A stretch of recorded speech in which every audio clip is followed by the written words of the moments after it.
مدینہ رسول اکرم صلی اللہ علیہ وآلہ وسلم نے سکونت اختیار کی جب ہجرت کی اور مکہ کو چھوڑا، اپنے آبائی وطن کو چھوڑا اور مدینہ آئے۔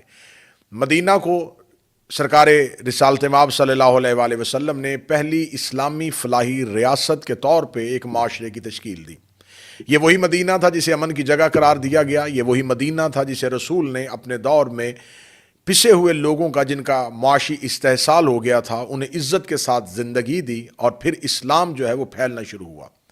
یہی مدینہ تو رسول تھا جہاں رسالت مآب صلی اللہ علیہ وآلہ وسلم اپنی اہل بیت، اپنے خانوادہ، اپنے خاندان کے ساتھ زندگی گزار رہے تھے۔ بعد از رسول اہل بیت علیہم السلام پر، رسول کے خانوادہ پر، رسول کے خاندان پر ایک بہت بڑی مصیبت ڈھائی گئی۔ جناب سیدہ صلوات اللہ علیہا کی مظلومیت، امام حسن علیہ السلام کی شہادت، امیر المومنین علیہ السلام کی شہادت، یہ سارے وہ عنوان ہیں جو رسالت مآب صلی اللہ علیہ وآلہ وسلم کی زندگی کے بعد ہمیں دیکھنے کو ملتے ہیں۔ اہل بیت سے محبت کا دعویٰ رکھنے والوں نے اس دعوے کو کھوکھلا کیا، لیکن حقیقت کو جاننے کی کوشش نہیں کی کہ آخر اہل بیت علیہم السلام کے ساتھ امت کی دشمنی کی وجہ کیا تھی، وہ کیا اسباب تھے جس کی وجہ سے رسول سے محبت کا دعویٰ کرنے والوں نے رسول کی اولاد کے ساتھ اپنی محبت کا حق ادا نہیں کیا۔ اسلام تو پھیل گیا، کلمہ تو پڑھ لیا گیا، دین اسلام پر کاربند تو ہو گئے، نماز تو رسول سے سیکھ لی، اللہ کی اطاعت تو کرنی شروع کر دی، لیکن افسوس صد افسوس کہ رسول اکرم صلی اللہ علیہ وآلہ وسلم نے بحکم قرآن جس اہل بیت سے مودت کا حکم دیا تھا، جس قربا سے مودت کا حکم دیا تھا، اس کا حق ادا نہیں ہو سکا۔ یہی وجہ ہے کہ مدینہ تو رسول میں، روضہ رسول کے پہلو میں، وہ ایک تاریخی قبرستان جو اسلام سے پہلے بقیع غرقد کے نام سے مشہور تھا، لیکن رسالت مآب کے خانوادہ کے ان شخصیات کے مدفن ہونے کے بعد یہی بقیع جنت ہو گیا۔ جنت البقیع کو مسمار کر دیا گیا، جنت البقیع کو منہدم کر دیا گیا۔ یہ کب ہوا؟ جب 1220 میں 3 سال تک کا مدینے کا محاصرہ ہوا، اور 1220 میں اس محاصرے میں قبور آئمہ علیہم السلام، قبور اہل بیت، قبور ازواج نبی، قبور صحاب پیغمبر،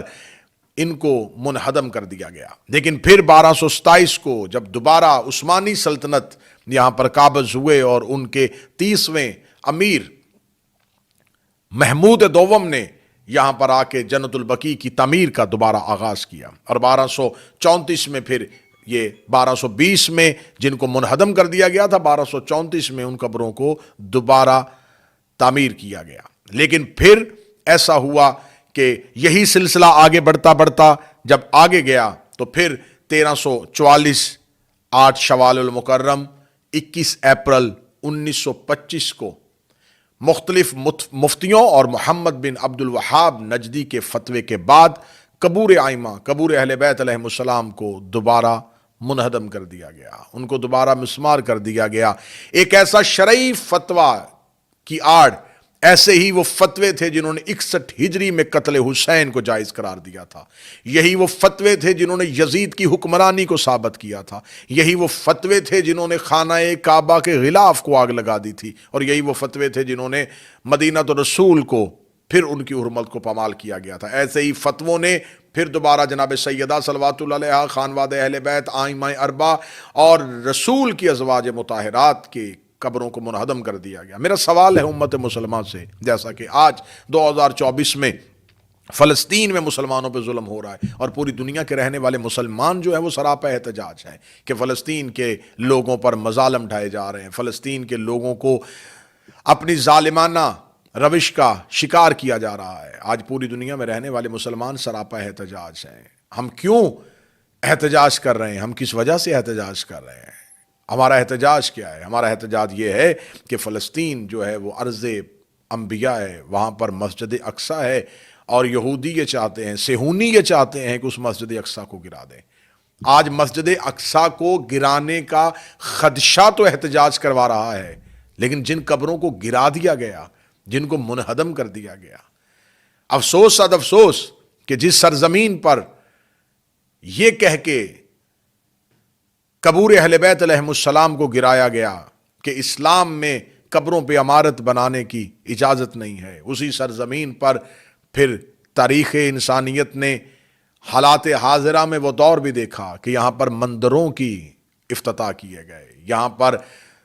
غیر ملکی مغرب کی رقاصائیں آ کے رقص کی محفلیں سجاتی رہیں، اسی ارض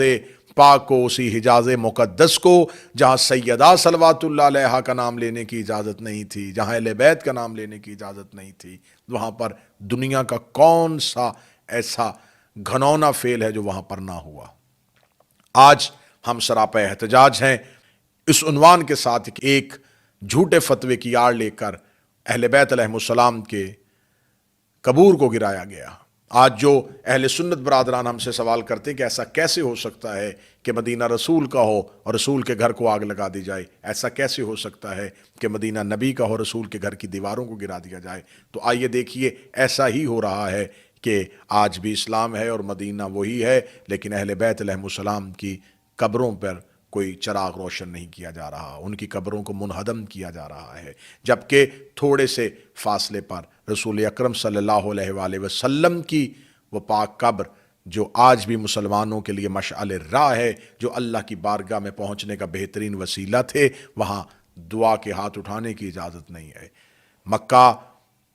المکرمہ میں ابراہیم علیہ السلام کے قدموں کے نشان تو موجود ہیں، وہ پتھر تو موجود ہے، وہ تمام نشانیاں تو محفوظ رکھی ہوئی ہیں اور وہ رکھی جانی چاہیے، لیکن وہ لوگ، وہ ہستیاں، وہ شخصیات جنہوں نے اسلام کو زندہ کیا تھا، ان کی نشانیوں کو کیوں نہیں زندہ رکھا گیا؟ لہٰذا ہمارا احتجاج ہے، ہمارا سوال ہے امت مسلمان سے، ہم پوری دنیا سے یہ سوال کرتے ہیں کہ جناب سیدہ اہل بیت علیہ السلام کے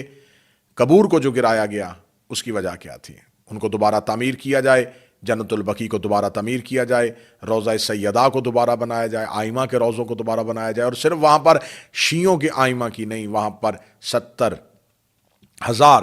اصحاب پیغمبر کی قبور ہیں، وہاں پر رسول اکرم کی بیویوں کی قبر ہیں، وہاں پر حضرت فاطمہ بنت اسد جناب امیر المومنین کی والدہ کی قبر ہے، وہاں پر جناب حضرت عباس ابن عبد المطلب کی قبر ہے، وہاں پر آل ابی طالب ہے، وہاں پر آل جعفر طیار ہے، وہاں پر ایسی مقتدر شخصیات ہیں کہ جن کی